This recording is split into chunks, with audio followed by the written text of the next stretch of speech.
They get creative. Here are some of the best and...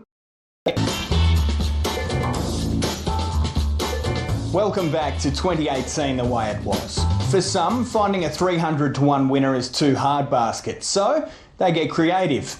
Here are some of the best and worst punting stories of 2018. This magic moment. How about the lucky first four player who nailed the Melbourne Cup? 23, 9, 17, 13 were the numbers across the line. $30 on for $1,121,611 back. Marvelo gets up on the inside and here comes cross counter. Cross counter coming at Marvelo. Cross counter's flying. The Blue Army have done it at last. Someone snagged the first four in the tab Everest as well. $33 spent for $387,314 back. Not a bad Saturday. It's Renshaw clear. Renshaw 50 metres to go. Looking to conquer the Everest again, and boy, he's done it. As for one of our biggest bets of 2018, 10 of the top 11 were on Winks, but the biggest came on Cox Plate Day. $201,200 at $1.22 for a profit of $44,264. If you want a random one, someone had $80,000 on Copite at Taree in early January. She was $2.50 this day, so a lazy 200,000 jumps in, but it was a nervous watch. Copite and Fuel go together. Copite, Fuel, Copite just in front, Fuel the inside, but Copite. For the purpose of balance, we'll also give you two of the biggest losing bets in 2018, starting off with $142,500 lumped on Peloponnese in a maiden race at Warren back in March. She was $1.65 and ran 8th, beaten 7.5 lengths. Peloponnese is under the whip now, trying to come after Consultant. There's a break back then to Blue Channel, followed then by Firebird Ballet. Vaguely related, but it's Jessie Prevails who's clear now. Jessie Prevails had a good break here. Peloponnese not doing anything. Vaguely related down the outside is Bansuri, but Jessie Prevails going strongly. Vaguely related comes after it. Jessie Prevails in front. Jessie Prevails gets home. But the biggest losing bet of the year was the $171,750 lobbed on Dixie Blossoms back in April. That's her in the pink and white, running 6th. Elise going after Prop Response, and Elise the filly goes on to win it. Elise beats Prop Response. For some punters, it's not about the form, it's the trainer, the jockey, the colours, or even the name. Each year, amazing horse names emerge on the scene. Some are weird, some are pure genius, and others require very little thought at all. It's not the most attractive name in the world. Say my name, say my name. Choosing a horse name isn't easy, but surely this guy deserved better than Stinker. Stinker, right up along the inside's got to be too good for Dicker's girl. That has nothing on this one though. See the youngster struggling out the back? What chance did he ever have? Quick and tailed off last of all is too fat and too slow. There was a touch more thought to go into this one. Trainee Gary Nixon has a smart missile colt out of a mare called Negotiate, and it was fittingly named after two controversial political figures with their finger on the button, Donald Trump and Kim Jong-un. Don and Kim is holding Rome, and Don and Kim beat Rome. In April, we had a remarkable event whereby twin thoroughbreds, Mr. Ping and Mr. Pong, actually raced each other. And at Wincanton, we had two horses with seemingly the same name go around in the opener back in October. Well, just in case anybody thought they were hearing double throughout that race, we did in fact have two packet-ins, packet-in P-A-C-K and packet-in P-A-C, so there was in fact two packet-ins in that race. Pack it up, pack it in, let me begin. I can know and battle me, that's a sin. Our favourite though was this maiden race of Ballarat. Two Aussie bogans were set to fight it out, Spudfest and Flogger. One Blink the leader, Flogger on the outside going after Red and running on Superior Rose. Then came Exclaim, but Flogger taken to the front by Callow. It's not the most attractive name in the world, but from last to first it's a big win. Went home and won. Canusti from nowhere got up to run second from One Blink and Superior Rose. It's funny how quickly horses become household names, and these certainly made their mark straight away. It's time to check out 2018's stunning debuts.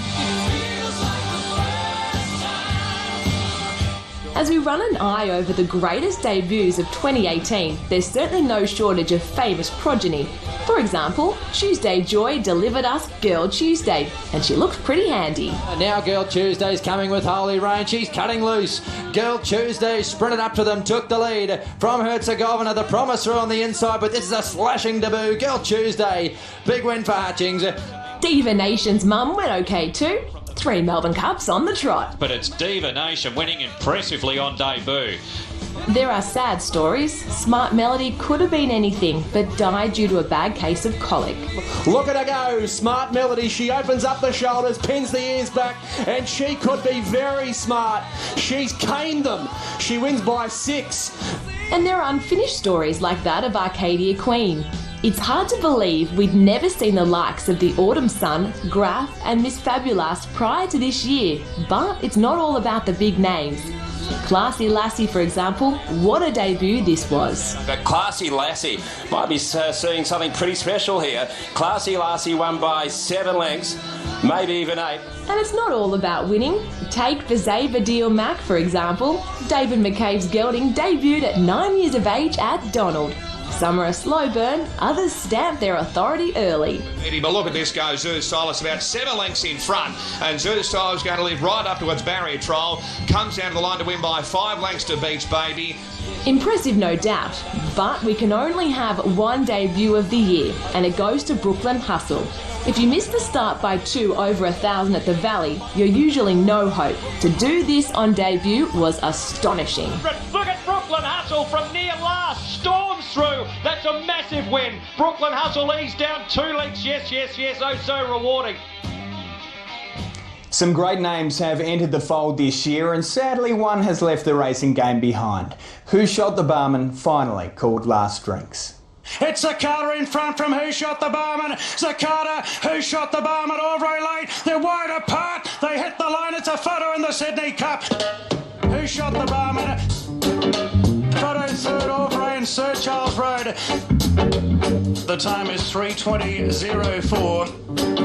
Who Shot the Barman? I reckon the Barman's got it. Amazing old horse. He always peaks up for these big 2-mile races.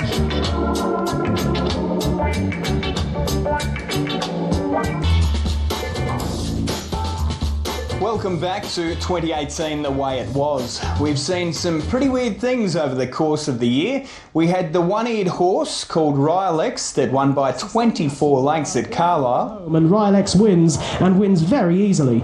And closer to home, we had a two-eared horse that simply refused to jump. Here we go.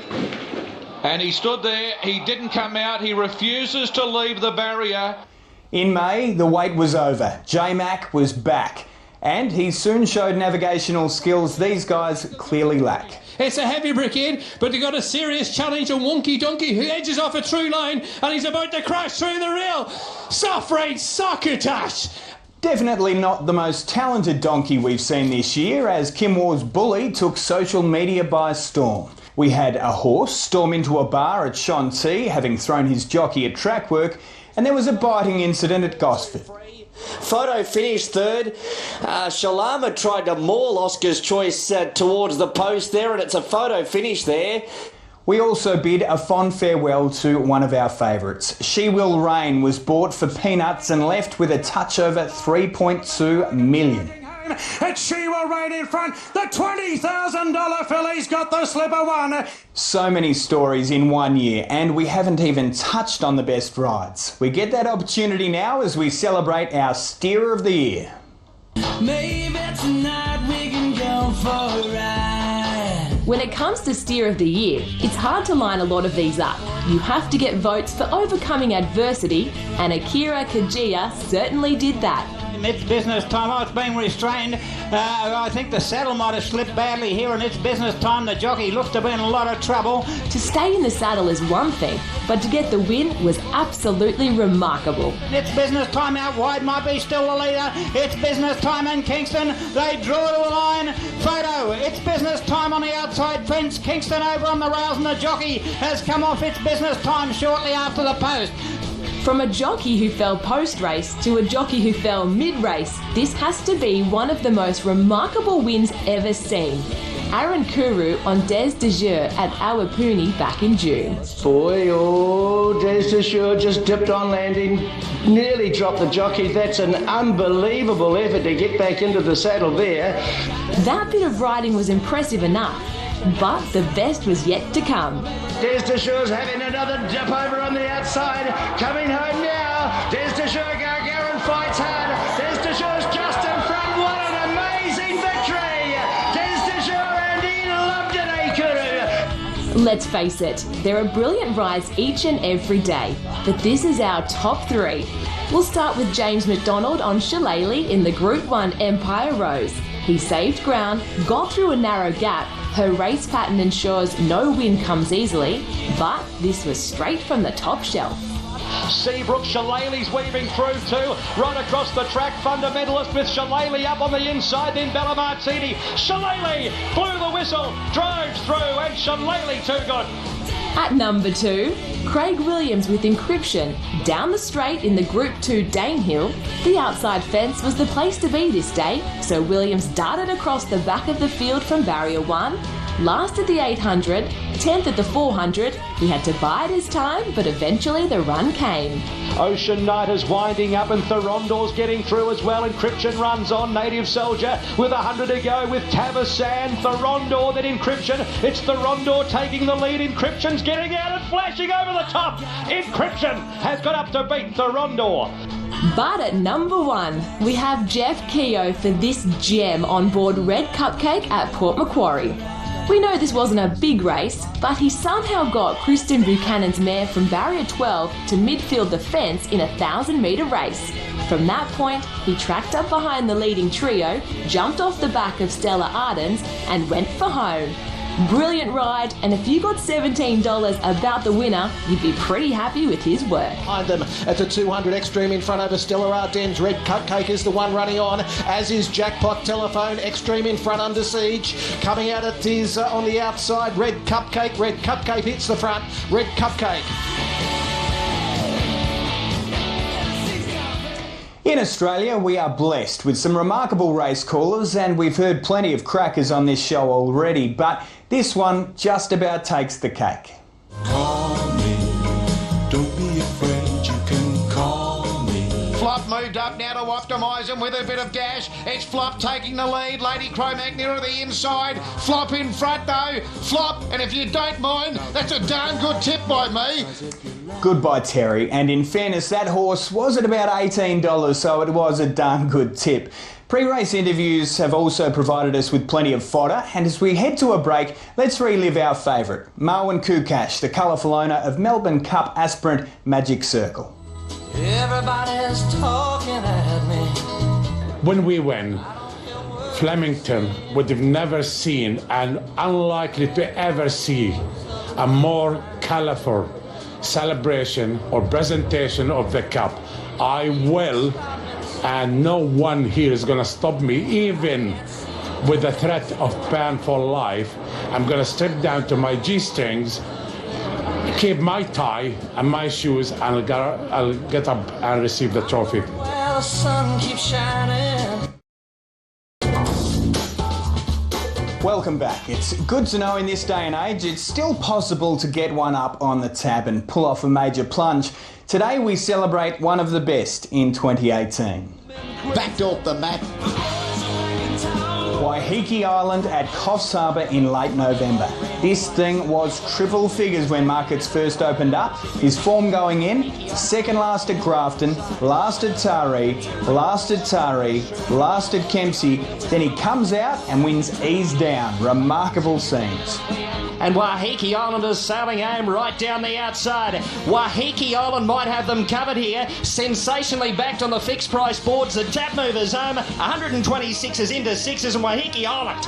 Over the course of the year, we saw some wins that made us think, what the hell did we just see? And here is just a small selection. What an amazing victory! If dominant wins tickle your fancy, boy do we have some good ones for you. This girl, for example, how good could she be?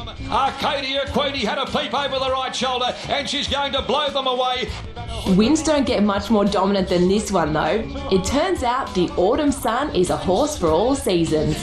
The Autumn Sun, 3 or 4 lengths in front. A serious racehorse. The Autumn Sun blazes in spring, bolts in 6 lengths. If you're into barnstorming finishes, few steam home like Santa Ana Lane. This win in the Group 1 Goodwood was absolutely outrageous. Here's Santa Ana Lane! Santa Ana Lane through on the inside! Santa Ana Lane wins the Darley Goodwood! And Buckle Up Baby came from oblivion too. She was 6 lengths off the second last horse as they turned for home. How she got up, I'll never know.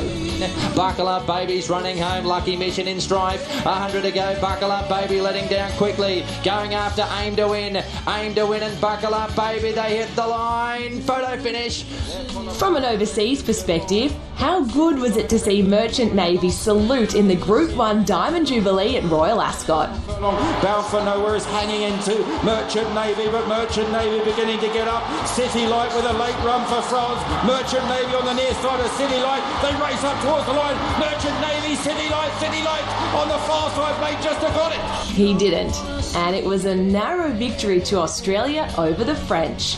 Tom Melbourne finally got a win on the board this year. Unfortunately, it was in a trial. Vidora atoned for an unlucky second in the 2017 Moir with a barnstorming win in this year's edition. And Happy Clapper won trainer Pat Webster his Doncaster, a bridesmaid no longer. It was Esther Jarb's slipper thanks to some forward thinking from the gun. Extra Brute took out the Derby, and Tia Cow's Shark made a splash across the ditch for part owner Paul Gallen. J-Mac walked in with Yucatan in the Herbert Power, then Best Solution fended them all off in the Caulfield